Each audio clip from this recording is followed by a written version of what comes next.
Okay, so tough business, our speaker, and she's a friend of sea turtles as well. She was on our board for a few years, and she's with Florida Fish and Wildlife. So the floor, and it's Kelly. And hopefully we can get her back to do more turtle stuff. That's her job. The Florida Manatee, one of our state's most iconic and charismatic megafauna, is currently facing an unusually mortality event. Florida Fish and Wildlife responds to reports of distressed manatees by investigating reports from the public and implementing rescues for those animals in need of intervention. Kelly is going to tell us all about what she does and what they do. And they do a fantastic job. So she's gonna help trainee. So this is Kate Montgomery. She's our seasonal biologist, and she'll be with tonight as well. Okay.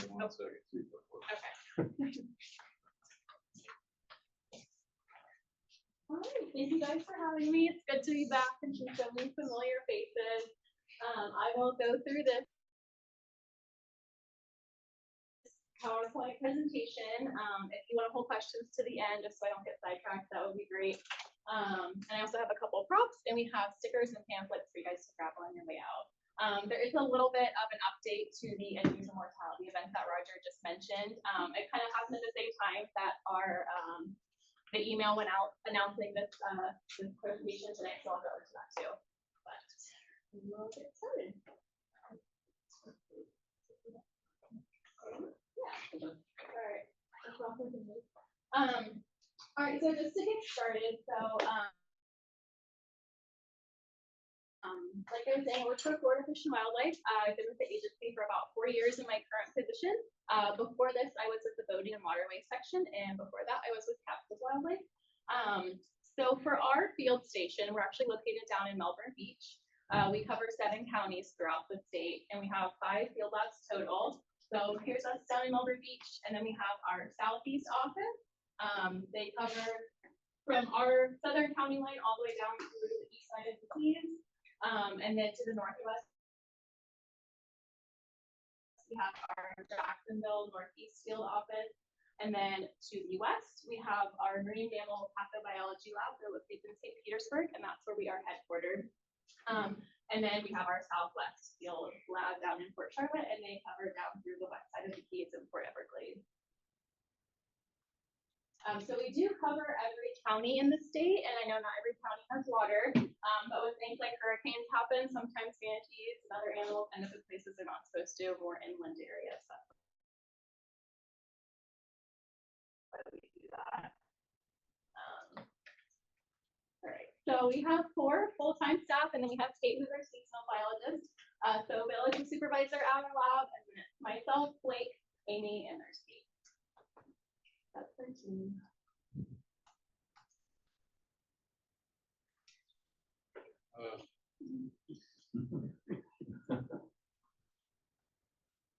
I am sorry, this laptop is freezing.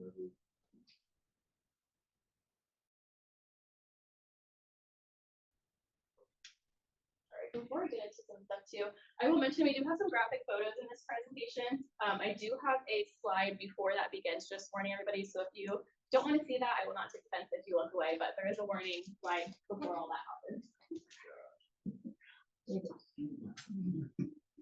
So just a little bit into the background of the manatee. So we have the Amazonian manatee, the West African manatee, and the West Indian manatee. The Florida manatee is a subspecies of the West Indian manatee, and then under that as well, we have the Antillean manatee. We also have dugongs, which are related by family order, and then we have the stellar sea cow, which is extinct. Used to be 30,000 pounds, up to 30 feet in length, but they are now extinct. They are relatives of the manatees. The closest living relative is actually the elephant. If you've ever seen a manatee up close, their fingernails are very similar, and same with their hair. Their skin is also similar in touch to an elephant. as well. If you kind of see the map, it shows kind of where they are throughout the world.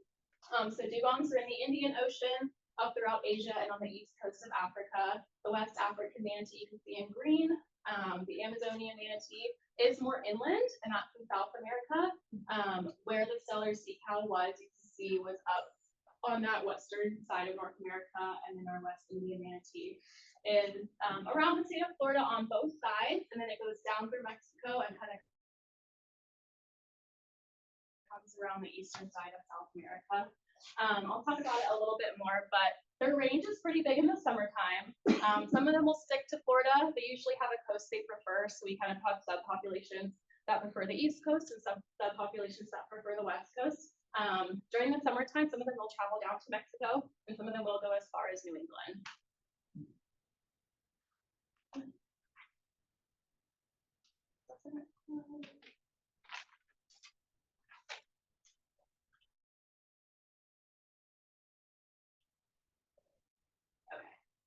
So Florida manatees are native to Florida. Some people don't want to believe that, but we do have 45 million year old fossils. I brought some today. There's some parts of a rib bone and some parts of an arm bone, and we do still find fossils in lakes and the ocean as well.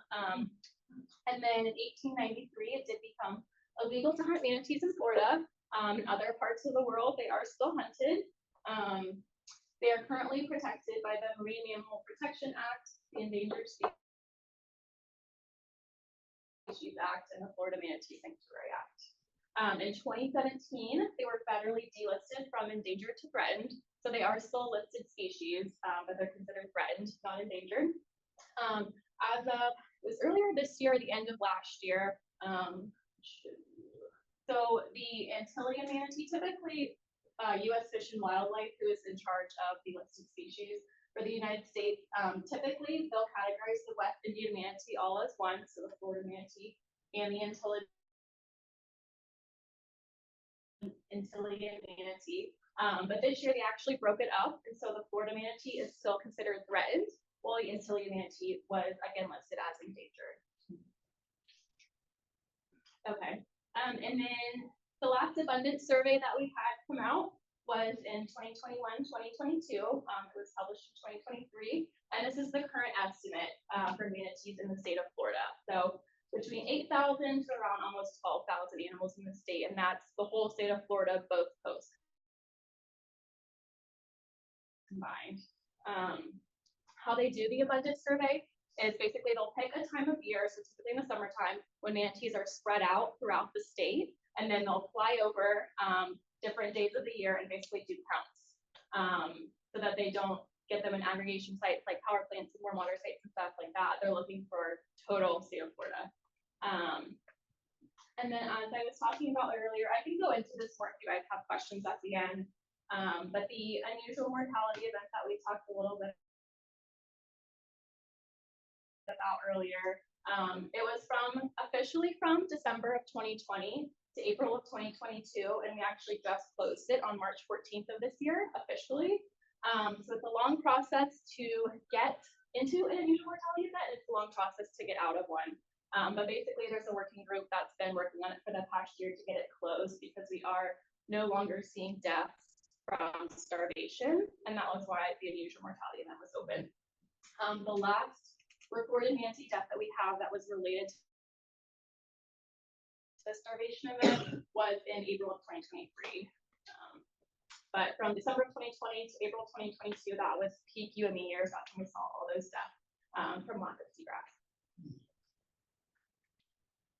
We kind of went into this before, but some more on their range. So they cannot survive in temperatures lower than 68 degrees Fahrenheit.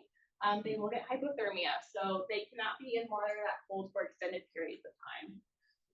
During the winter, manatees will migrate to warmer water. So like they said, during the summertime, they might go up to New England area to hang out, and they go down to Mexico. But then in the winter time, they'll hang out at those warm water aggregation sites. So power plants, natural springs, stuff like that. They have been spotted as far north as Rhode Island.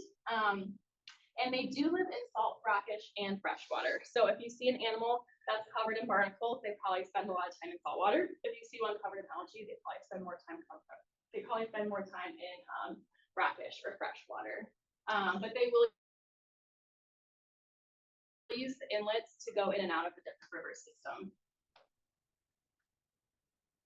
So on average, adults are typically 9 to 10 feet. They can be up to 13 feet. We just recovered one on the West Coast that was a little over 13 feet. Calves are born on average 4 feet long and around 60 pounds. Sometimes they can be a little bit shorter, sometimes a little bit longer. And then they usually stay with their moms for up to 2 years, 2 to 3 years, kind of depending. And they average 6 feet in length for around 200 pounds before they're considered independent. So this is just kind of a representation of how big they are. And females are larger than males. It's typically, if you're seeing a huge manatee, it's probably a female.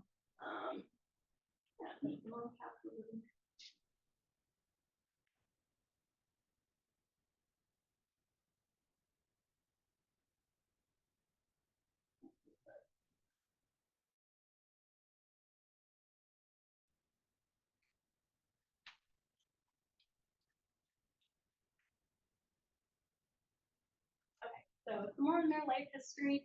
So their gestation period is 13 months long. So they are mammals, which they typically have a longer pregnancy, and then the calves typically stay with the moms for longer periods of time. So like I said, up to 2 to 3 years. Typically the females will only have 1 calf, but twins do happen. And then mating occurs year round, but does increase in the summertime, same with birth. So they typically increase in the summertime, but they can happen year round. Typically when they do give birth, it's in back canals or areas with like less boat activity. So they're not disturbed, and typically they will stay in the canal with their calf for like a week or 2 while the calf is getting used to life.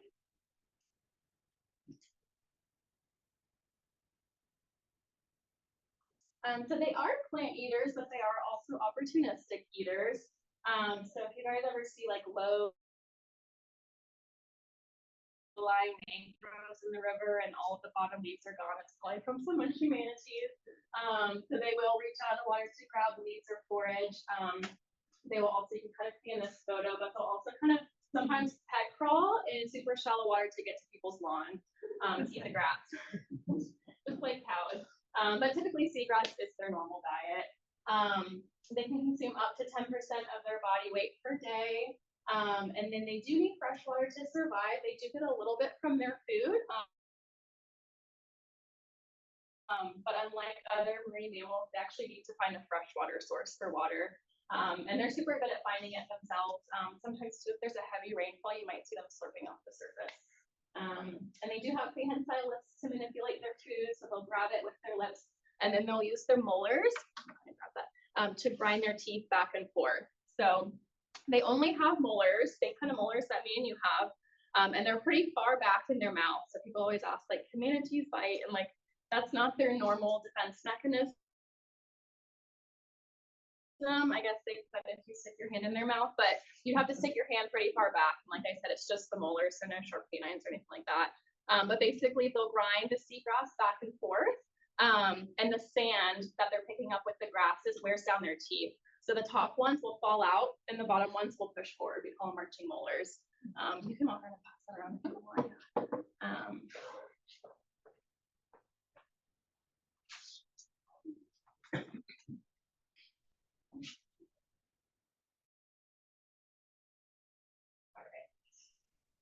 So getting into kind of their behavior.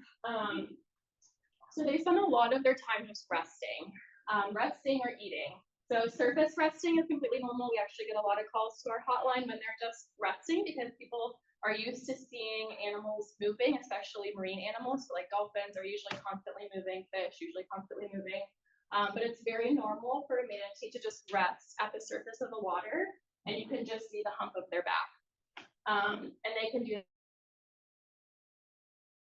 that for the better part of the day, up to 12 hours. And it's not abnormal for them to do it in one spot. Sometimes they'll stay there a couple hours, move around, come back. And then their breath rate. So typically 3 to 5 minutes when they're active is what we're looking for a good breath rate. They can hold their breath for up to 20 minutes. Typically they will do that when they're bottom resting, which I believe is my next slide. But anything within like the 30-second to a minute mark is when we get concerned with their breath rate. Something's usually wrong. So the 2 to 5 to 7 minutes is usually pretty good. So bottom resting. So this is just when they submerge completely and they rest at the bottom of the water column. So typically, especially in our lagoon, you usually can't see them when they're doing this. But if you see them in the spring or something like that, if you look on like Blue Spring website, they have a webcam that's underwater, you can see a bottom resting. But they're doing the same thing, they're just on the bottom resting. And typically they will hold their breath longer, so we don't have to come up as much. We don't have to use all that energy. But basically they'll float to the top, take a breath or two, and then go back down.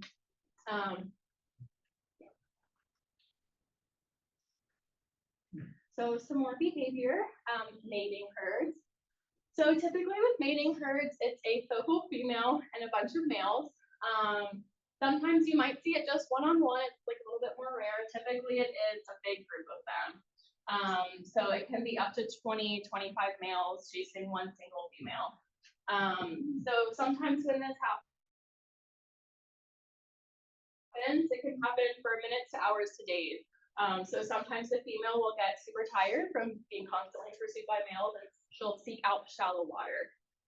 This is completely normal. Occasionally we'll have to intervene if there's wounds on her or something like that, something extra concerning, but typically it'll look like she's trying to beach herself just to rest, to get away from the males. Sometimes it works and they'll leave her alone, sometimes it doesn't and they keep doing their thing. But when we have the groups of them too, sometimes we'll respond just to do photo ID. And I'll talk about that a little bit later in one of my slides, but just emphasizing too, same with sea turtles, never push an animal back into the water. If you see an animal that's stranding, there's a reason that they're stranding. And it does more harm than good by pushing them back.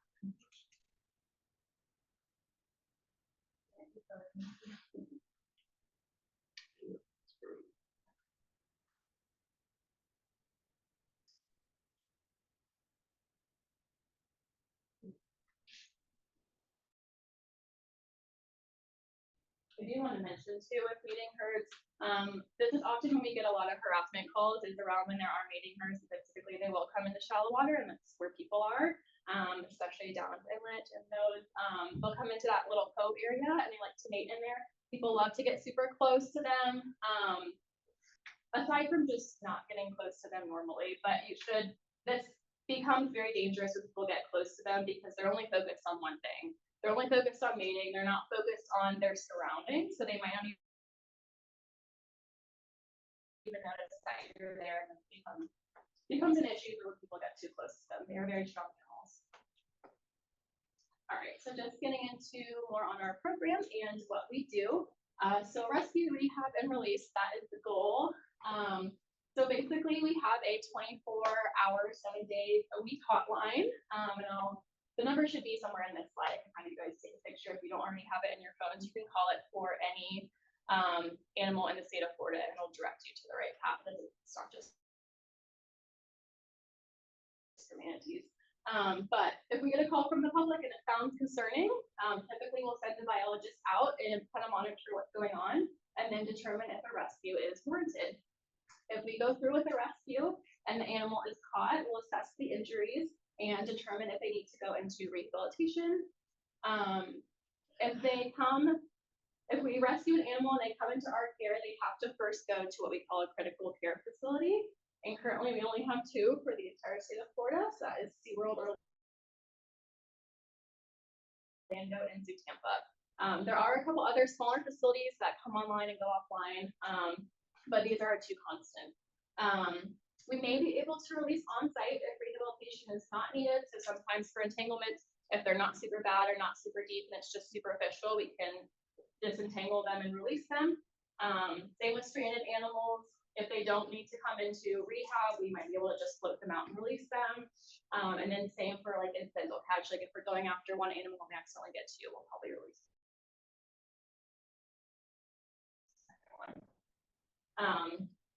And then after rehabilitation, we'll release them back into the wild as soon as feasible. So this is our manatee rescue transport truck. It's basically just an outfitted U-Haul. Before we had these fancy trucks, we did just rent U-Hauls and transport them. So that's basically what that is. But it's pretty open in the back. And it's climate controlled, so you can turn the heat on or the air conditioning, depending what time of year it is. A lot of people don't realize manatees can be transported out of water, unlike dolphins and whales. They can support their own body weight. So we keep them back there on pads to keep them comfortable, and then we'll have like little sprayers just to keep their skin moist so they're comfortable. Okay. So rescue categories. So this is the same for all of FWC. All of our field labs use this. Manatee rescue categories. We have 9 different categories that they can be broken down into for reasons that they would be rescued. So watercraft collision.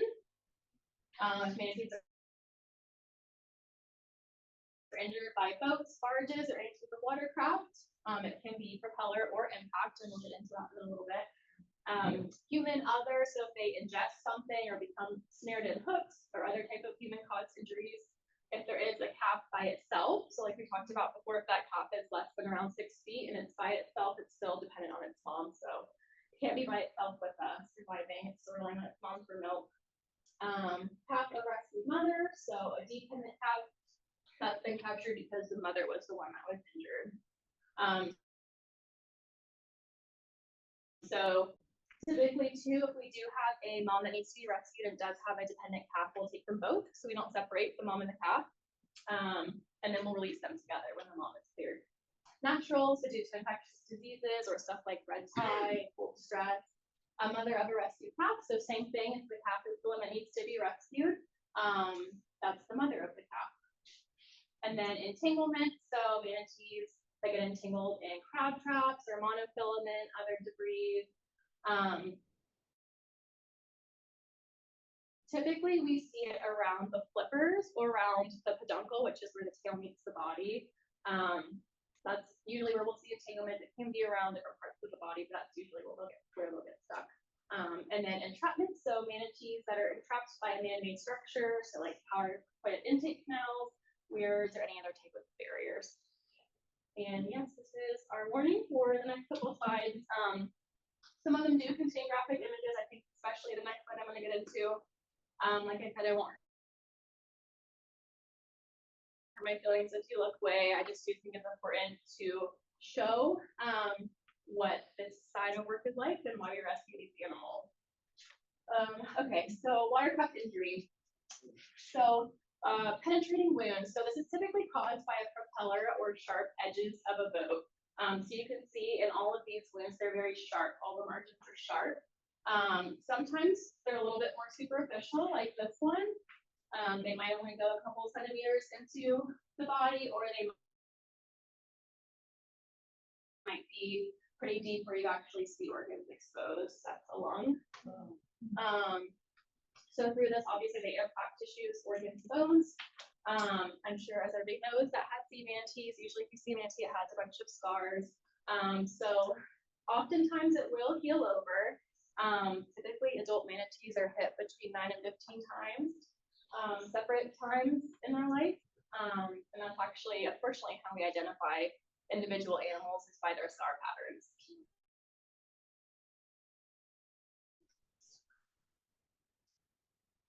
So same with watercraft, these are impact wounds. So these can be a little bit harder to tell, especially if you don't have great photos from people that are seeing it. But basically this is blunt trauma. So from a boat hole, a skeg, or sometimes a propeller. These ones are actually more deadly typically than the propeller wounds, even though they look less severe. So typically what happens from the impact trauma, if they get hit by a boat, it's gonna crack ribs, which then does a lot of internal damage. So their lungs are actually in separate cavities. So sometimes if a rib punctures one side, air gets in and it causes them to be buoyant on that side. So sometimes it does affect their buoyancy. Like I said, it often does cause broken ribs. But like in this photo, like it just looks like a little piece of skin is off, but that's a fresh impact wound if it's gnarly damage. So buoyancy, so they can be positively buoyant or negatively buoyant. So like I said, if a rib or something punctures into their pleural cavity and it fills with air, it might cause them to be left side or right side plant. So sometimes when we'll ask people if they're reporting something concerning, we'll ask, is manatee floating level at the surface, or does it look like it's listing to one side? That's what we're getting at, is figuring out the buoyancy. Usually the positively buoyant ones are able to submerge at least for a little bit. But what happens is they'll pop back up like a cork, so it's not controlled. So that's another question we're going to ask people if we think that this might be an animal with a fresh impact wound. And then they can also become negatively buoyant. Unfortunately, this one is often harder to detect or to get to before it becomes deceased. So it's when manatees are negatively buoyant, so they'll sink to the bottom and have trouble getting up for air. So they'll struggle to surface, and same thing, they can be level or sideways or lifting. Another question we might ask is when you see it come to the surface to breathe, is it, and those questions can give us a lot of information on what we're dealing with and what the rescue might look like. So another reason for a rescue, a stranded animal, we don't deal with this too often in our area because we don't have an area that's heavily influenced by a tidal flux. Our northeast field up in Jacksonville deals with it a little bit more because they have crazy tides. But they may strand for a variety of reasons. It could be tide related, it could be like we talked about mating with a focal female just trying to get away, or it could be because of injuries. So typically, in this case, we'll monitor it, and it kind of just depends. It depends what the tide's doing, it depends how far it's stranded, stuff like that. Sometimes we'll ask the citizen to keep water on the animal or provide shade until the rest of our team can get there. These animals can become sunburned if they're out of the water for too long or in direct light. This photo is kind of interesting. It's just from a meeting ground last summer in the ocean, and it's just showing how close to shore they can come. These animals were all totally fine. They went back out with the water, but just showing that they can come in pretty close. Cold stress. So this is typically something that we deal with in the winter time. So we're kind of wrapping up a lot of our cold stress cases now. But we'll usually see white lesions. They usually are focalized on the snout, flippers, and pouches, the tail, part of the body. Sometimes they're also emaciated. The skinny will observe like a peanut-shaped head is what we call it. And typically they are seen during the winter time when temperatures drop below 68 degrees. Usually the size class you see this in is like the 6 to 7 to 8 foot range.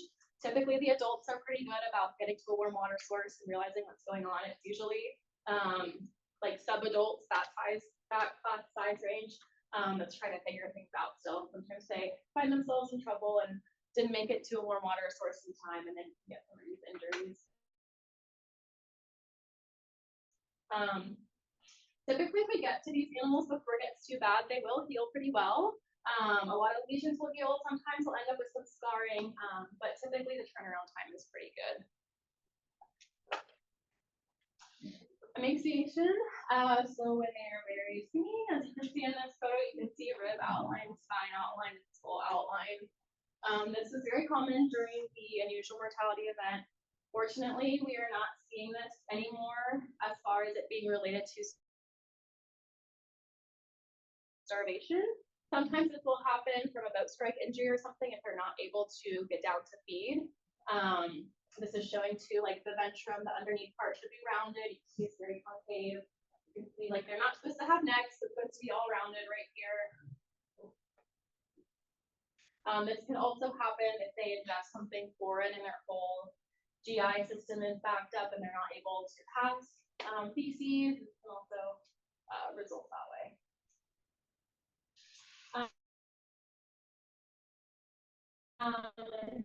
Orphaned calves. So dependent calves that are less than 6 feet long.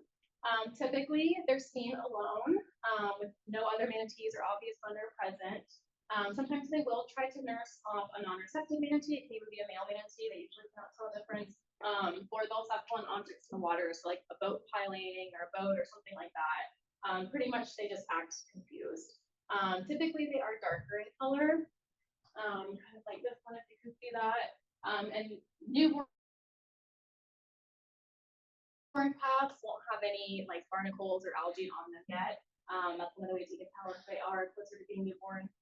These ones are a little bit older, but still orphan, still around that like 4 to 5 foot range. And you can see that hunched over position in the water column is also an indication that something's not right.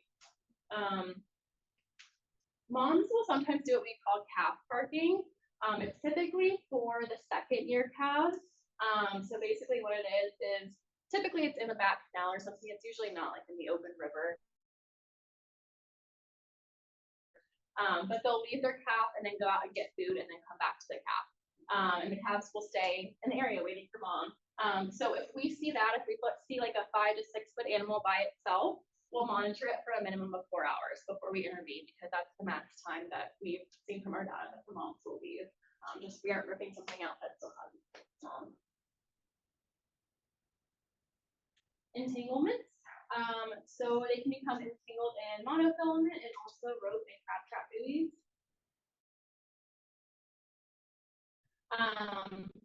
So it can become tightly wrapped around the flippers, tail, muzzle, even full body. When it's super bad, sometimes it either has to get amputated or it will self-amputate. You can see kind of the more chronic monofilament entanglements, all of the swelling and stuff. This is super old scarring. This is a crab trap entanglement where it's not super tight on the body. So this one we're actually able to just cut the rope off, do some measurements and take some data and then release this animal back. But sometimes from the entanglements, they cut pretty deep. So we'll have to get them in to a rehab center so they can get vet care before they get cleared to be released again. In progress. Some more entanglement photos. So they can be entangled in things other than crab traps and fishing line. This is actually a bike tire, and we have seen this a couple of times. Very detrimental, as you can imagine, especially when it's around the middle of their body. All the organs that are in there are getting smushed together, especially if it's a juvenile animal that's still growing. The manatee will continue to grow around the bike tire, like this photo. And we've seen, I mean, we pulled up lawn chairs, we pulled up fishing tables that they're attached to, all sorts of stuff. So whenever there's debris in the water, it's not good for any animal. How many of you guys have seen our satellite tags before? Okay, I never know how common it is. So we have crab trap buoys, which is an obvious entanglement, and then we also have our satellite trackers, which look very similar. So crab trap buoys, you know, typically spherical. They usually don't have like an antenna or anything sticking out the top of it. When we see entanglements, they may or may not still have the trap attached to it. And then our satellite tags, which I'll get into in the next slide. These are kind of our older model. I'll show what the newer ones look like. But it's basically a belt that goes around the peduncle, which is where the tail meets the body, a 4 to 6 foot tether that comes up, and then the satellite tag. So these are what the ones that we have out now look like. If you ever see a manatee trekking through with one of these bloody pieces of jewelry. So these tethers have multiple breakaway points on them. So if they were to swim under a dock or something and get caught, it breaks off and we're able to go retrieve the gear. I know it looks a little bit wonky and a little bit invasive, but lots and lots of research has been put into this. So basically when the manatee's swimming, if it's swimming at the surface, if the buoy's at the surface, it'll transmit via satellite. The manatee goes under it, swimming with the gear, we won't get anything. But typically when it comes up for a breath, that's when the buoy hits the surface and we're able to see where it's at. So there's a couple different tagging projects going on. Not every animal that goes into rehab and gets released gets tagged. Very few animals are tagged. I think we have maybe like 20, 25 around the entire state. Typically, the tagged animals will, or they'll choose to get tagged, I should say, if they come in as orphan calf and then went through their time in rehabilitation, are ready to be released. We'll tag them for a 6-month time period to make sure they know where they're going, what they're doing, make sure they can find their food sources, water sources, stuff like that. And then we have another study that went on during the UME, which we are still, that study is still active. And it's basically tracking the animals that were found in areas where there was little to no seagrass that were rescued there, went through their time in rehabilitation and were released, so we can see where they're going to feed. So you can figure out where the best seagrass is, where the feeding locations are, if they've changed, stuff like that. We have a whole tracking and tagging group within my division. This is their full-time job, is tracking them. It's cool. They're super skilled. They'll swim up to the animals and do gear exchanges if they need to. When their monitoring period is up, we cut the gear off and they're good to go.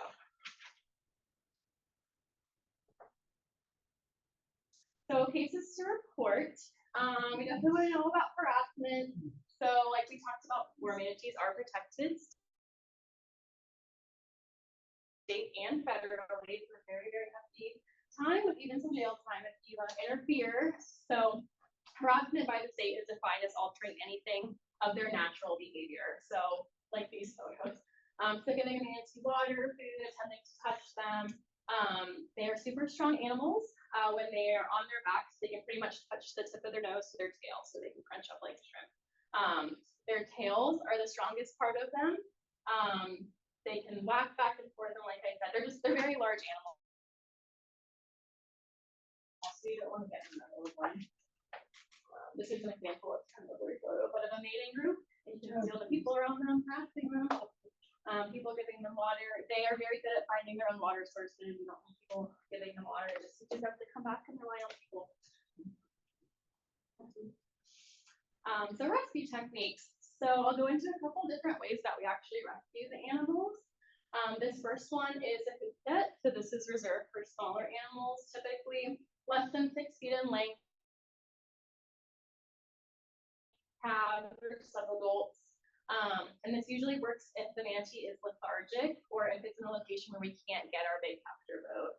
So this is our research capture vessel. It's pretty large. It's unique with the engine in the front, but then there's a transom back here that comes off, and this is the area where the manatee would come on board if the net was deployed. But it's a large boat and it can't get into every area. So hoop nets are a good resource, especially for the smaller animals.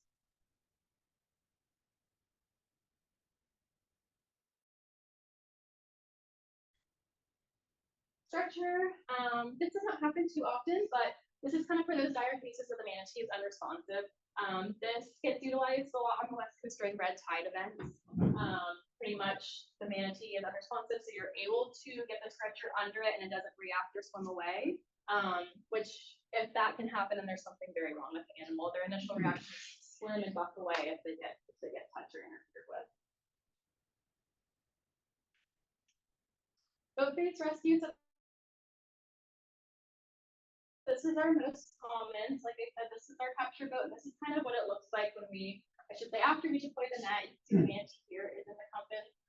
And basically there's a lead line on the bottom and a float line on the top. So the lead sticks to the bottom, the float stays at the surface, and there's a big bag in the middle. So you can see the manatee there, and then basically we have 2 key people here working the lead line, and then 2 key people here working the float line.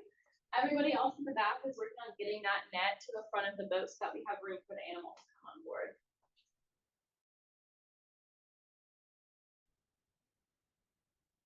Just some more photos of what it looks like.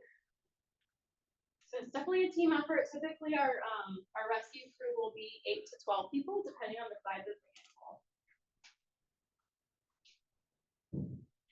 Land-based rescue can also happen. It's similar to boat-based, where we're using the net. But instead of pulling it onto the boat, we're actually pulling the animal onto shore. This works well in entrapment cases, or in small canals where there's a boat ramp and the animal's hanging in there, and we don't need a boat to go chase after the animal to get it. That's what that looks like. Transporting the animals, like I said, these are outfitted U-Hauls. So we have everything in the back of the truck: straps, stretchers, water sprayers. And then we use this to transport the animal to the facility. Once it gets to the facility, it's in the facility's hands to give the animal care. And then we will assist with the release when that animal is ready.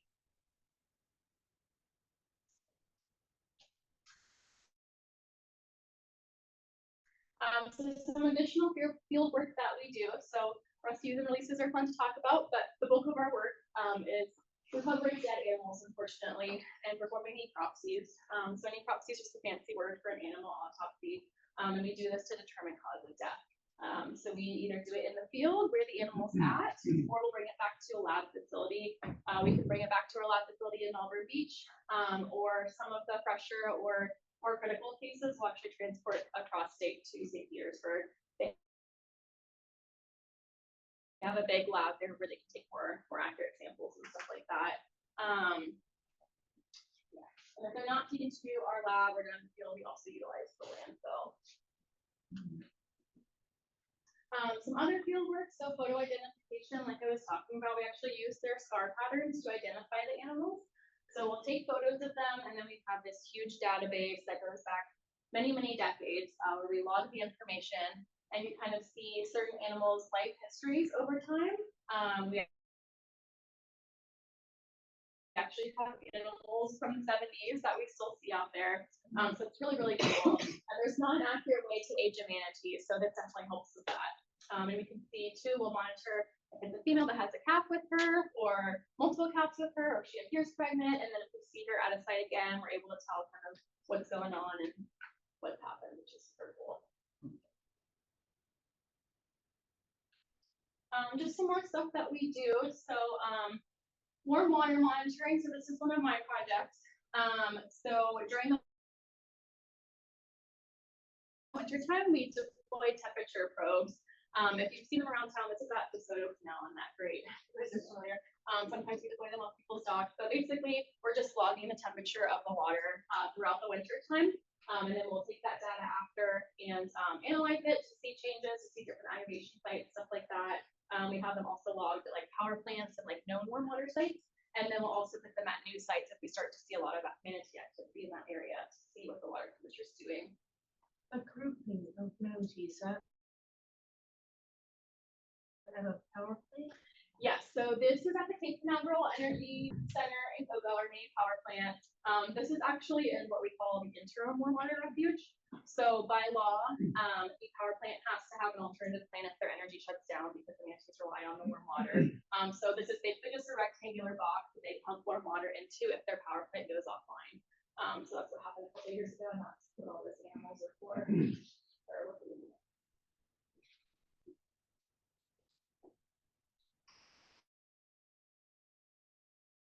Additional field work, doing outreach like this. We do outreach in a variety of ways, like talks like this. We'll go to different businesses, we'll do stuff with kids. Sometimes we'll have school groups come to our facility and give them a tour and kind of run through what our program is. And this is the hotline number that I was talking about before. If you guys don't have this number in your phone, I would highly recommend that you take it down. Like I said, this hotline number can be used 24/7. So 24/7, 365. Basically, you'll call the number and you'll get in touch with a dispatch officer who will ask you what's going on. And then they will pass that information on to us. We'll give you a call back to get additional information and then determine next steps. This can also be used if you guys observe boating violations or anything like that, anything on the water, that number can be used.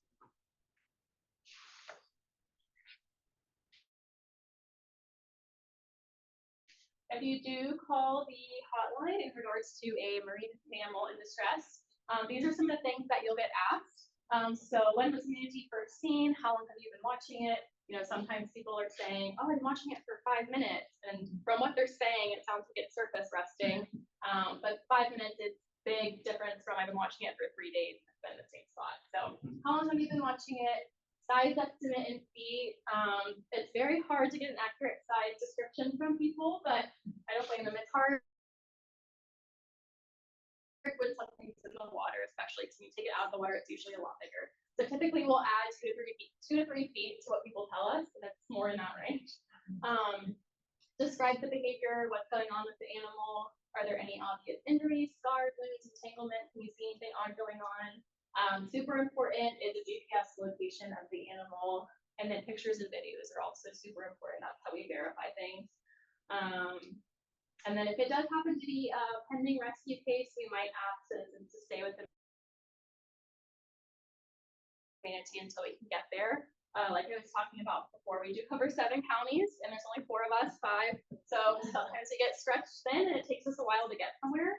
So we do rely on the public and citizens to stay with animals sometimes so we can get there. What you can do to help, call the hotline if you see anything concerning. Same with any other animal, sea turtles, birds, whatever it is. Keeping their habitats clean, practice safe boating. If you guys are boaters, wearing polarized sunglasses helps a lot. They are difficult to see. They don't have like a dorsal fin like a dolphin. Typically, you'll just maybe see it come up for a breath if you don't see it back out of the water. Shallow areas, if you can avoid them with your boat. And then if you see fishing gear or anything in the water, just pick it up. And I will take questions. You can also always go to our website. We post everything on there from our rescue data to our necropsy reports. That's all public information. So feel free to go to the website if you have specific questions. Concerns, but I will take questions now if you guys have any. I have one. Yeah. I actually didn't know there were multiple species of manatees. So what are the 1, 2, or 3 main differences between the subspecies? Yeah, that's a big question, and I wish I had photos in this presentation because they're fun looking. The Amazonian manatee, I think, is the cutest. It is darker in color. It's almost black, and it has a white splotch on its chest. And that's actually how they identify them, because all the white splotches are different. And those are a little bit smaller than our Florida manatees. The dugongs are similar looking as our manatees, except for they have the same tail like you would see on a dolphin. So their fluke is like more rigid as opposed to the paddle. The Antillean manatee looks exactly the same. It's just smaller and skinnier inside. And then the Seller sea cow is just humongous, but we don't have those things. The zoo is working on a manatee rescue or triage center. Yes. So I see that they're testing the water and hooking up the electricity. How soon do you think that might be available? It's that information for you. They actually got their manatees yesterday, so they have 2 manatees there now. It's over animals. One of them was rescued in this area up in Edgewater as a baby. Now it's like 600. But yes, we have 2 right now. I believe they're still working on their 2nd tank to get that one up and running. And then of course, once they get the aquarium up and going in a couple of years, that will be a critical care facility. So that will help us out a lot. And I did fail to mention in the presentation, everything is a group effort. We rely on our partners very heavily. So Brevard Zoo is one of our partners. Volusia County has a marine mammal screening team. Our law enforcement officers, some of the county, Indian River County also has a marine mammal screening team. But it's definitely a group effort. And we also have a group of volunteers that helps out a lot. So we don't do it alone. With so many males pursuing a female during mating season, is the female's calf likely to have mixed DNA, or will it just one male will win the sperm? One male will race? win. Okay. Yeah. May the strongest survive. Yeah. So I've always known that they don't have any direct predators, but I've also, especially with the boating pictures, it's hard to imagine that nature tends to pick off the weak. So I get that a black tip or a white tip's not going to go after a 600-pound animal. I get that. That makes sense. But when you have those kind of injuries and they're bleeding in the water, how are they not attacked, whether it be a great white shark? I mean, being from San Francisco, we have the larger great white sharks because we have the elephant seal. Right. So if you're talking about bigger prey, you get bigger predators. Yeah. So I'm just shocked that none of the larger predators wouldn't find an injured animal, because isn't that like ringing the dinner bell? That is a good question. It's very rare for us to see a live animal with wounds from another, like a shark or gator. I will say the deceased ones that we pick up, especially in the summertime, typically will have alligator and shark scavenging. They don't go after them when they're injured. Not usually. Go ahead. I have had cases where there's been a rescue and they've had very deep propeller wounds where they were scavenged by sharks while they were still alive, but it's very rare, and it's mainly when those animals are already incapacitated in some way. So they're on the verge of death. Yeah, Right. they can't escape, or they're stuck in a certain position, and so. But it's not an easy meal, so normally predators. Yeah, usually they're so big they won't, but it has happened. It's just super rare. Yeah, wow, okay. And the mom is like black bears are super protective over their baby. They will fight them in or fight things away for baby. But Were either of you here when it got stuck in the pipe out front? I was not, but my supervisor was. I did see it. Yeah, They were all lined up. yeah. So she's talking about the culvert system in front of this building. A couple, or it was a good number of years. About 7, 8. Yeah, we had, I believe it was 17 animals get trapped in that system. Because it was a female with a bunch of males pursuing her. So it's a huge all-night rescue operation. The city had to dig up everything, like all the concrete structures and stuff. So they have raided the culvert since. Yes, yeah. Yeah, they were straight put back up. Yeah, they're not great. If they go forward, they're not great at backing up. Yeah, they were just kind of lined up all night long. Crazy thing. Yeah. So the transmitters, you don't keep the transmitters on No. until they fall off? What do you what are you looking for? Okay, The so transmitter yeah. on? Yeah, so the transmitters, so depending on the study that they got tagged for is depending on the duration that typically we'll have the transmitters on for. So for the feeding study, it was a 2-year period that we wanted to keep the transponders on for. Unfortunately, most of that, like, I don't know if there has ever been an animal that's kept one on for that long. They either swim under a dock and it comes off, or it gets hit by a boat, it stops working, or whatever it may be.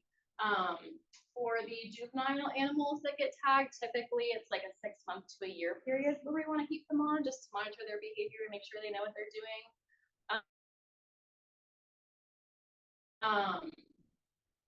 That being said, if they are on for around that 2-year period mark, it's designed to rust and fall off, and there's a sonic receiver in the belt as well, so we can go retrieve it and not put her in the environment.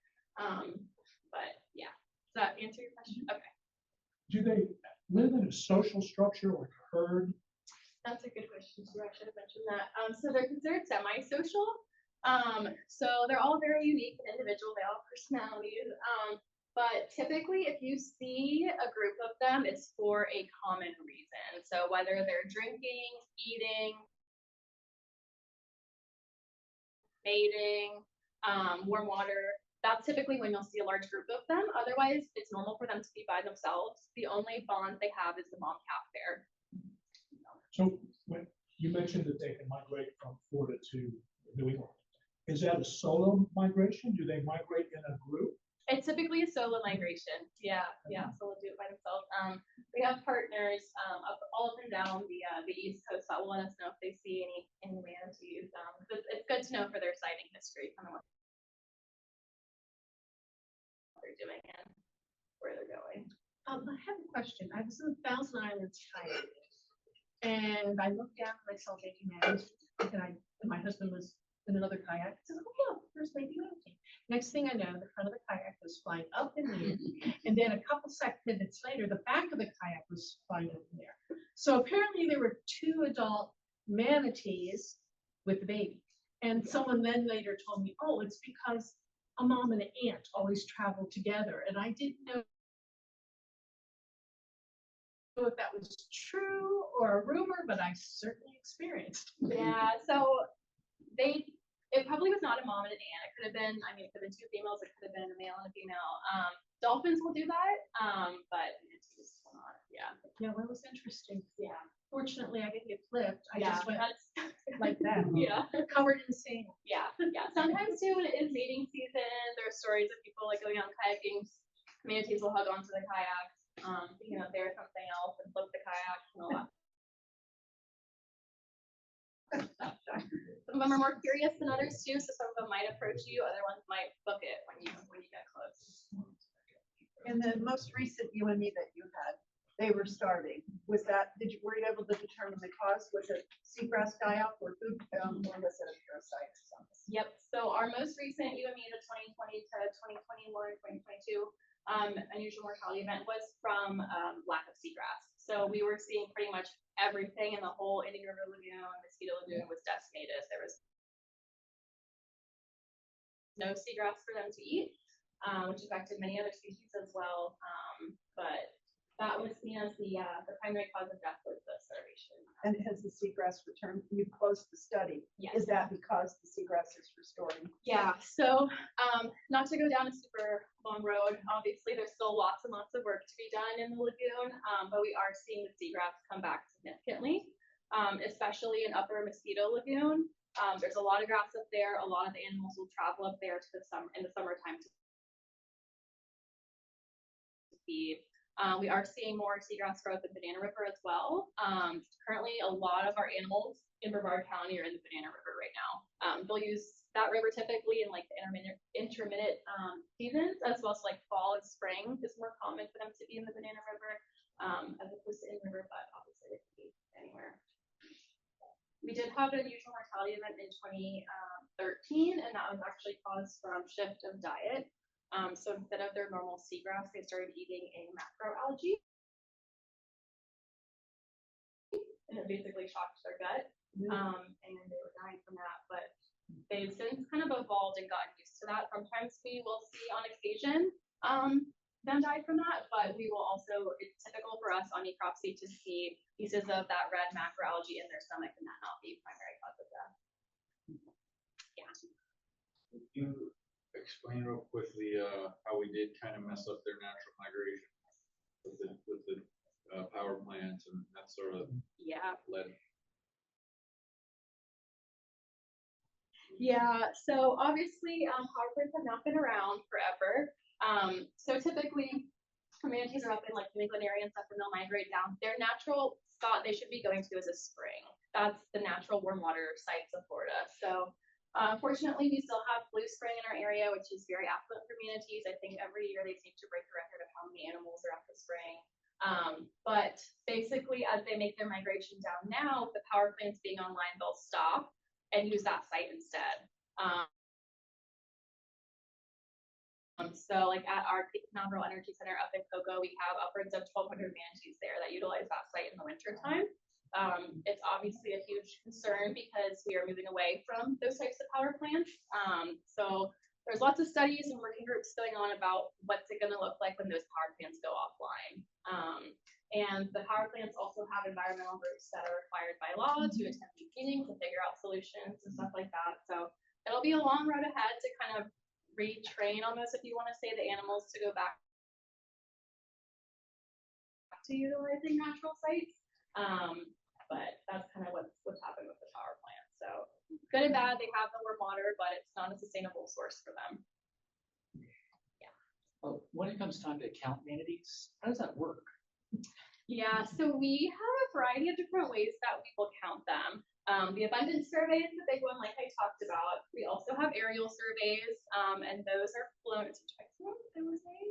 I think it's around twice a month. I think it's twice a month. And so it's a small helicopter, one of our staff up there counting animals, and they'll do many, many flyovers to get those numbers. But they will do that in the winter and the summertime to kind of see numbers at those warm water sites versus animals that are spread out. The abundance survey focuses on the animals that are spread out as opposed to the other surveys. But it's basically from planes. We also have data, like from the springs and from the other sites that they use. Every time we do photo ID at a site, we'll count all the animals and that gets recorded. For photo ID, we have summer sites and winter sites that we go to. Those are sites that we know they like to go to. And those differ, of course, varying by season where they're at. But all those numbers get recorded. And of course, sometimes you're going to see repeat animals and stuff like that, but that's all accounted for in the data as well. Are you finding, are manatees ingesting as much plastic as other species in the ocean? I'm going to say comparatively no, especially compared to sea turtles and microplastics and stuff like that. It is not uncommon for us to find fishing line, somewhere in your master or somewhere. As grazers, I would have thought you would find almost as much Yeah, as sea turtles. Or I for should- example, that are grazing. rephrasing it, we do see stuff sometimes, but it's not typically cause of death Yeah. as much as with other marine animals. There was a recent study looking at microplastics and Yeah. manatees' stomach contents, and it did indicate that because they are grazers and just the volume of food they do eat, they do accumulate a good amount of microplastics. But comparatively to other animals, it seems like it's not super significant. Maybe It's they're just- able to pass it better than some of the others that gets all plugged up in their guts and stuff. Yeah, it's just kind of a ubiquitous problem with all marine fauna at this point. You have a Zoom question? Yes. So Brian asked, do you have a favorite rescue? And did the manatee have a name? Yeah. Brian Thomas. Yeah, hi Brian. So yeah, I would say my favorite rescue, this happened 2021, summer of 2021. We had a mom calf pair up in the Edgewater area. I wish I had photos to show you guys, it was so crazy, but basically it was this huge female that basically her whole right side was taken off by a boat. And her shoulder blade was exposed. You could see fully into the body cavity, like completely taken off. There was a newborn calf with her. So she fully gave birth to that calf in that state. Luckily, the people that were in that residential canal area, those people called it in, were able to stay with the animal, and we were able to get up there to rescue both animals. The mom is named Reckless after a war horse, I believe. And the baby is named Churro. Churro is one of the ones that Brevard Zoo currently has. And yeah, that was one of my first times leading a rescue, so that like sticks in my mind. And they're pretty well known in the area now just because of the injuries that the mom sustained. Is pretty crazy. So she made it. Yeah, and before that injury, she's like lit up in scars, so she went through a lot before that as well. But that sticks out in my mind. That was an all-day Saturday rescue, so I missed my mom's retirement party for that.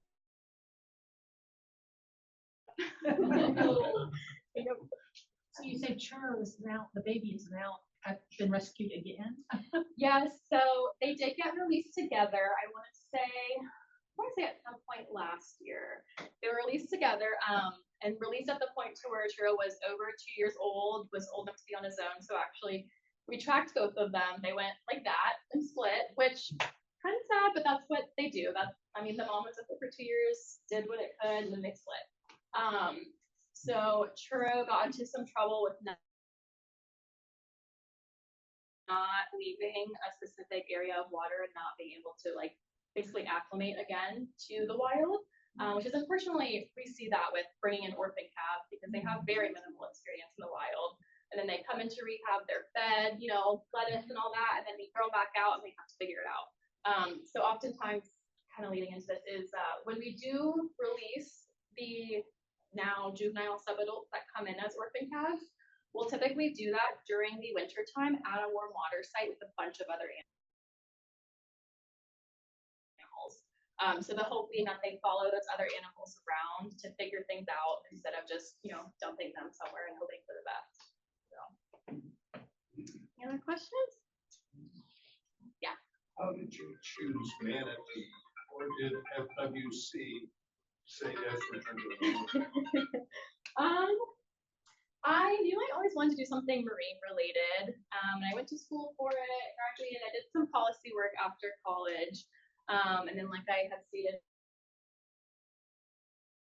I did some previous FWC work, but I actually got an internship with the lab I'm currently at, and it went well, and they liked me, and the timing worked out, and so I got my current position.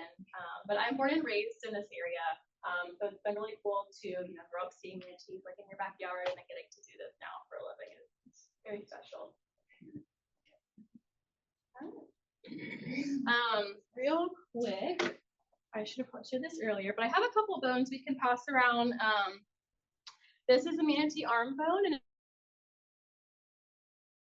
It's just showing an entanglement from monofilament and how it can actually cut through bone. So this is the chronic entanglement. All of these holes and ridges where the monofilament is not supposed to be there. This is really real from a necropsy. And then the rib bones. So you have a regular rib bone and then a remodeled rib bone. So they're super, super resilient animals. This rib bone you can see, so it got hit by a boat, but the rib bone actually completely remodeled itself. And it lived like this for many, many, many years afterwards. This was not primary cause of death. So sometimes during necropsy, we'll see rib bones or other bones that actually remodel and heal, and that's not what cause of death is. So they can live through a lot. And then this is an average size rib bone of an adult animal. So imagine like 16 to 20 on each side. This is why they're very heavy. Yeah, they are dense. They don't have bone marrow in their ribs. So if you want to be how they are. And then feel free to come up and see this still afterwards if you want. I'm not going to pass it around just because it is pretty fragile. This animal unfortunately did die from boat strike. You can see it went straight through the skull. And then I got some fossils up here as well, but that concludes the presentation. So I thought that the extinct, that they would do it on that were extinct. We still have those, just not here. We actually do But the find, ones we find in Florida. I was just gonna say, we do find dugong bones in our rivers. Actually, I was out on Peace River last Yeah. summer and found some fragments. So it does show that they were here at some point, but have since, migrated and now don't inhabit this part of the world, but. Thank you, Kelly. I think you